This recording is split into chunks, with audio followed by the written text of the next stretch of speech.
कल हम लोग उत्तर पूर्वी मानसून के बारे में पढ़े थे। किसी को समस्या है? उत्तर पूर्वी मानसून यानी जाड़े की ऋतु में कितने कारण से वर्षा होती है?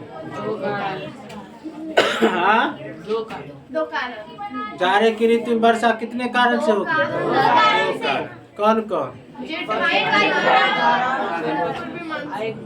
उत्तर पूर्वी मानसून। नहीं, अब देखो उत्तर पूर्वी मानसून क्या है? तो जो व्यापारिक पवनें चलती है वही उत्तर पूर्वी मानसून को लेकर के आता है। नहीं, एक शाखा बंगाल की, उसका कुछ भाग जो है बंगाल की खाड़ी से होकर के, माने बंगाल की खाड़ी के ऊपर से गुजरती है, जिसके कारण उसमें नमी की मात्रा अच्छी खासी हो जाती है और वह कहाँ पर वर्षा करती है? क्या उत्तर पूर्वी मानसून से पूरे भारत में वर्षा होती है? क्या पश्चिमी विक्षोभ से पूरे भारत में वर्षा होती है?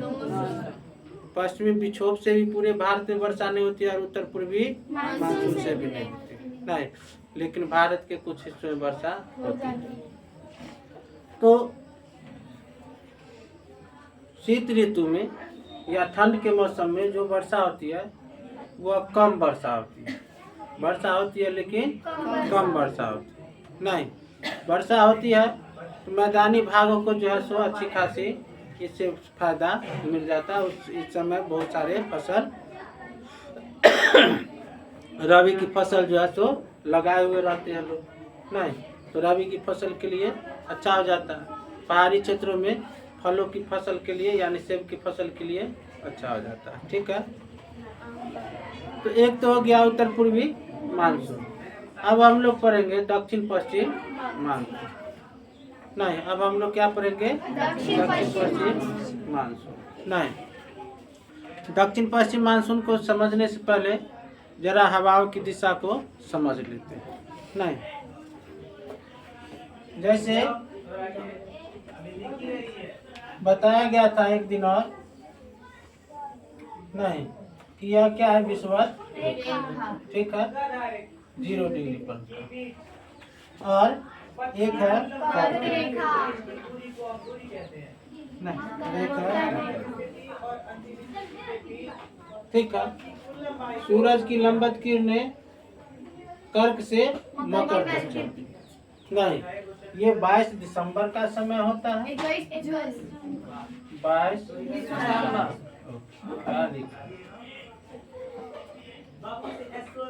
और यह 21। अब देखो, अभी नवंबर महीना वर्तमान में जो अभी चल रहा है वो नवंबर महीना। नहीं, तो नवंबर है, 22 दिसंबर पर सूरज की लंबवत किरणें कहाँ पर जाएगी? मकर रेखा पर। तो स्वाभाविक है कि गर्मी का ट्रांसफर हो रहा है, यानी इधर वाला जो गर्म का जो क्षेत्र था वह किधर की ओर घसकते जा रहा है? कल जो बता रहे थे कि कल बताए थे ना उष्णकटिबंधीय विसरण क्षेत्र ITCZ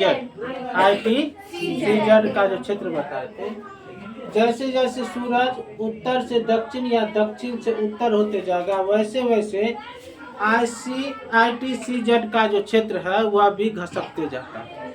ITCZ का जो क्षेत्र है वह क्या होगा? घसकते जाएगा। यानी कह रहे हैं कि लो प्रेशर जोन जो है वह विचलन करते रहता है, एक स्थान से दूसरे स्थान तक बढ़ते रहता है। कैसे बढ़ता है इसको समझिए। जैसे देखिए, अभी इधर की ओर सूरज की लंबवत किरणें पड़ रहा है। नहीं, तो सबसे ज्यादा गर्मी इस यानी दक्षिणी ध्रुव पर पड़ेगी। तो सबसे ज्यादा गर्मी दक्षिणी ध्रुव पर पड़ेगा तो हवाएं कहाँ गर्म होंगी? किस ध्रुव के गर्म होंगे? दक्षिणी ध्रुव का। नहीं, तो गर्म वाला क्षेत्र इधर न होगा, गर्म वाला क्षेत्र इधर होगा। लेकिन जब सूरज जो है 22 दिसंबर के बाद इधर की ओर चलने लगती है तो पुनः 21 मार्च को कहाँ पहुँच जाती है?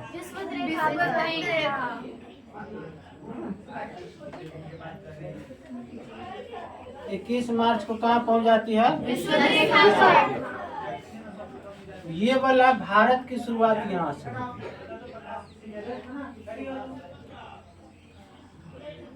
भारत की शुरुआत होती है नहीं 8 डिग्री 4 मिनट।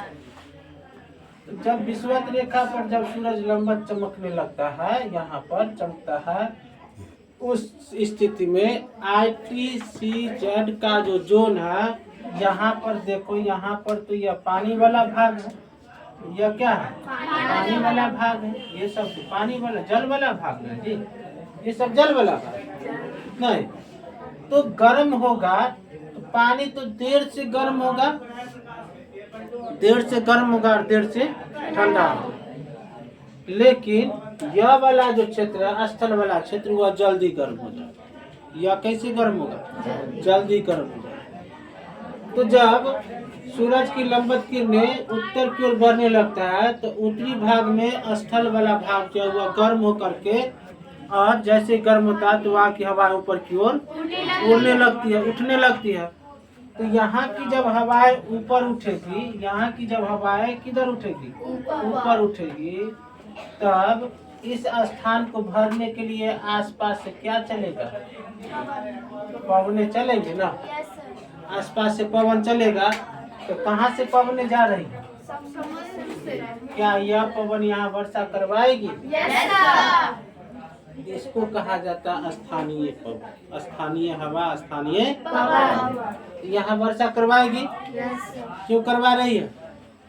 क्योंकि यहाँ जो हवाएं आ रही है भरने के लिए, वह कहाँ से आ रही है? समुद्र से। नहीं, यह मानसून से पहले का है, यह मानसून से पहले का है। इसे कहा जाता है मानसून पूर्व फुहार, मानसून से पहले की फुहार। इस वर्षा को क्या कहते हैं? मानसून से पहले की फुहार, यानी मानसून पूर्व फुहार। ठीक है। फिर जो है सूरज की लंबत किरणें इस स्थान पर जब पड़ने लगेगा, तो ITCZ का जोन जो है वह कहाँ आगे की ओर बढ़ जाएगा कि नहीं बढ़ेगा? तो यह क्षेत्र फिर यहाँ पर जो है सो हवाएं ऊपर उड़ने लगेगी, तो इस क्षेत्र से जो है पवन आकर के यहाँ पर और क्या करेगा? वर्षा धीरे धीरे कहाँ करवाएगा? यहाँ करवाएगा वर्षा इस क्षेत्र में, यानी प्रायद्वीपीय वाले भाग में जो है मानसून से पहले भी वर्षा होती है। मानसून से पहले वर्षा होती है, इसको हम क्या कहते हैं? मानसून से पहले वाली फुहार, नहीं मानसून पूर्व फुहार। इस वर्षा को अलग अलग जगह पर अलग अलग नाम से जाना जाता है। क्यों? क्योंकि अब जैसे देखिए मार्च है, नहीं मार्च के महीना में क्या होता है? मार्च के महीना में केरल में या हमारे भी क्षेत्र में देखिएगा, मार्च के महीने में आम में मंजर देने लगता है। नहीं, आम में मंजर देने लगता है, और वह आम जो है सो फलने भी लगता है। छोटा छोटा फल आ जाता है, क्या कहते हैं? टिकोला। नहीं, वह फलने लगता है। केरल में जो है वह वर्षा आम की खेती के लिए बहुत अच्छा होता है, आम पकाने में सहायक करता है। केरल में आप देखिएगा कि हमारे यहाँ आम छोटा छोटा है, लेकिन मार्केट में आम पका हुआ आ रहा है, आ जाता है ना। तो वह आम यानी कहीं ना कहीं हमारे यहाँ से पहले हो गया ना। तो वह आम जैसे यहाँ पर छोटा सा रहता है, वैसे ही इसको मानसून पूर्व फुहार मिल जाता है। किसके लिए? आम के फल पर पड़ा। आम का फल जल्दी से क्या हो जाता है? छोटा से बड़ा हो जाता है और बड़ा होकर के पकने लगता है। तो आम के फसल के लिए लाभदायक हो गया ना। इसलिए केरल में, कहाँ? केरल में इस वर्षा को क्या कहते हैं? आम्र वर्षा कहते हैं। आम्र वर्षा कहाँ कहते हैं जी? ठीक है।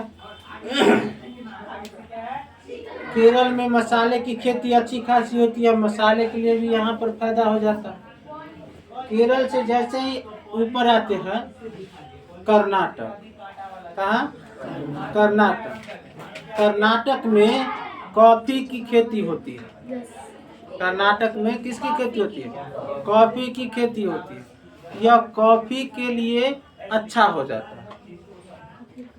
कॉफी के लिए खेती के लिए क्या हो जाता है, अच्छा हो जाता है। कॉफी की फसल को जब पर्याप्त मात्रा में से नमी मिल जाता है, नहीं, जिसके कारण उसका ग्रोथ जल्दी से हो जाता है। तो यह कॉफी के लिए प्रसिद्ध है। कहाँ? कर्नाटक में। कर्नाटक में इसी वर्षा को कॉफी को या कॉफी वर्षा कहा जाता है। क्या कहा गया? कॉफी वर्षा। बात समझे? समझ में आ रहा? मानसून से पहले का, मानसून से पहले की फुहार को केरल में क्या कहते हैं? कर्नाटक में क्या कहते हैं? फिर समय बीतते गया और यह जो है पहुँचे कहाँ? यहाँ पर। ये वाला क्षेत्र पड़ता है पश्चिम बंगाल का। ये वाला क्षेत्र किसका पड़ता है? पश्चिम बंगाल।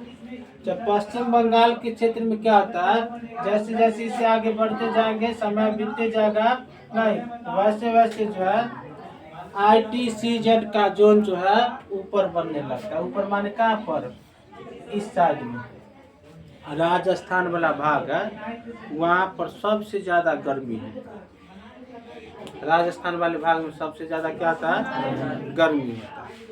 वहाँ गर्मी होने के पीछे कारण क्या, यानी सबसे ज्यादा हवाएं गर्म होती है तो कहाँ? राजस्थान वाले क्षेत्र में। यानी यह जो है कौन सा क्षेत्र? इधर उत्तर और इधर पश्चिम। तो पश्चिम उत्तर वाला क्षेत्र जो है सबसे ज्यादा गर्म होता है। क्यों? क्योंकि वहाँ प्रकाश का परावर्तन अधिक होता है। रेत है, नहीं, रेत का कण एक दूसरे से क्या रहता है? इस तरह से रहता है, यानी जुड़ा हुआ रहता है, लेकिन उसके अंदर बीच बीच में क्या रहता है? गैप रहता है। गैप के कारण प्रकाश जो है टकरा करके बहुत नीचे तक जाती है, जिसके कारण बालू की हीट जो है वह ऊपर आता है। तो वह हीट हो जाता है, बालू पर जो है धधकने लगता है, नहीं, तो वहाँ पर जो है सबसे ज्यादा गर्मी होता है। तो यहाँ की हवाएं जब गर्म होकर के ITCZ का जोन कहाँ बना? राजस्थान में, या फिर आप इसको यह कह सकते हैं पश्चिमोत्तर दिशा में जो है बना। जब धधकने लगता है तब इसको भरने के लिए यहाँ की स्थानीय हवाएं चलेंगी। यहाँ की स्थानीय हवा चला, तो यहाँ का चला, तो इस क्षेत्र में समुद्र से मुलाकात हुआ? समुद्र की तो मुलाकात हुई नहीं, तो इसमें नमी रहेगी। तो यहाँ पर जो है बड़ी गर्म हवाएं चलती है। आप देखते होंगे जब हमारे यहाँ गेहूं काटा जाता है, नहीं, तो तेज गति से हवाएं चलती है, लेकिन उस हवा में क्या नहीं होता? नमी नहीं होती। कपड़ा रखिएगा, जो कपड़ा आज के समय में, अभी वर्तमान समय में भर दिन में नहीं सूखेगा, उस समय 1 घंटा में कहानी खत्म। नहीं, उस हवा में क्या होती है कि नमी नहीं रहता, जहाँ मिलता है वहीं से चुरा लेता है, नहीं। तो ये हवा जो स्थानीय हवा है, उस समय यहाँ पर वर्षा नहीं करवाती। क्यों नहीं करवाती? क्योंकि यह स्थल वाला वर्षा होता है। स्थानीय यह स्थानीय स्थल पवन है, स्थानीय पवन है। यही इसी आसपास का पवन यहाँ पर जाएगा, और जैसे जैसे टेम्परेचर बढ़ते जाएगा, यहाँ से और हवाएं जाती जाएगी, और गर्म होगा और हवाएं इधर से जाएगी, बहुत ज्यादा गर्म होने लगता है, तब यहाँ से जो है यह घुसता है ऐसे, तब जो है वर्षा होगी, नहीं। लेकिन सबसे पहले यह इसी जगह तक रह जाता है। इस जगह तक रहने के कारण यहाँ जो है बिहार में गर्म हवाएं चलती। बिहार में कौन सी हवाएं? गर्म हवाएं की आंधी चलती है। धूल उसमें उड़ते रहता है, चारों तरफ देखिएगा तो धूल धूल उड़ते रहता है। कब? अप्रैल और मई के महीने। अप्रैल और मई के महीने में एकदम धूल भरी आंधी चलती है। शाम में तो आंधी आ जाना है, सप्ताह में 1 दिन देखिएगा कि शाम में आंधी आ जाती है। यह जानलेवा भी होता है। ये हवा क्या होती है? जानलेवा भी होता है, नहीं। क्यों? इसी हवा को हम कहते हैं लू। इसी गर्म हवा को हम क्या कहते हैं? लू। और लग जाती है तो कभी कभी जान भी चली जाती है, नहीं। तो लू जो है क्या है? यह गर्म हवा है। लू क्या है? गर्म हवा। यानी बिहार में चलने वाली गर्म हवाओं को हम क्या कहते हैं? लू कहते हैं, नहीं। बिहार में चलने वाली गर्म हवाओं को क्या कहते हैं? लू कहते हैं, नहीं। तो यहाँ गर्म हवा क्यों है? क्योंकि यहाँ जो है ITCZ का जो जोन बनता है उस वह जब गर्म होकर के ऊपर जब वहाँ की हवा उठती है तो वहाँ पर आसपास की हवा आकर के उस जगह को भरता है, लेकिन स्थलीय भाग होने के कारण यहाँ पर इस हवा में नमी नहीं होती। क्लियर? उसी समय यहाँ पर क्या होता है, पश्चिम बंगाल वाले क्षेत्र में हवाएं जब और यहाँ पर जब और टेम्परेचर जब बढ़ता है, यानी टेम्परेचर लगभग यहाँ का 48 डिग्री सेल्सियस जब हो जाता है, नहीं थोड़ा जोर से ऊपर उठने लगता है, नहीं तब यहाँ पर जो है अचानक यहाँ पर आने लगती है। कहाँ? समुद्र से हवा, समुद्र से हवाएं। उस समय हमारे यहाँ हिंदी के महीने में बैसाख का महीना होता है, उससे यहाँ पर बड़ी जोर से गर्जन और तर्जन के साथ आंधी के साथ वर्षा होती है। कहाँ पर? पश्चिम बंगाल में खूब आंधी तूफान आएगा और वर्षा भी खूब मूसलाधार होगी, जिससे यहाँ पर काफी नुकसान होता है। काफी क्या होता है? नुकसान हो जाए। यहाँ यह वर्षा नुकसानदेह हो जाता है, इसलिए पश्चिम बंगाल में से काल वैशाखी का नाम दिया गया। कौन चीज? काल वैशाखी। समझे? क्या दिया गया? काल वैशाखी का नाम दिया। हाँ समझे? तो यह मानसून पूर्व फुहार, आम्र वर्षा, काफी वर्षा, काल वैशाखी। आम्र वर्षा किस राज्य में? काफी वर्षा किस राज्य में? काल वैशाखी किस राज्य में? क्लियर हो गया? अब इसको हम मिटा देते हैं। किसी को यह चीज नोट कर लीजिए आप।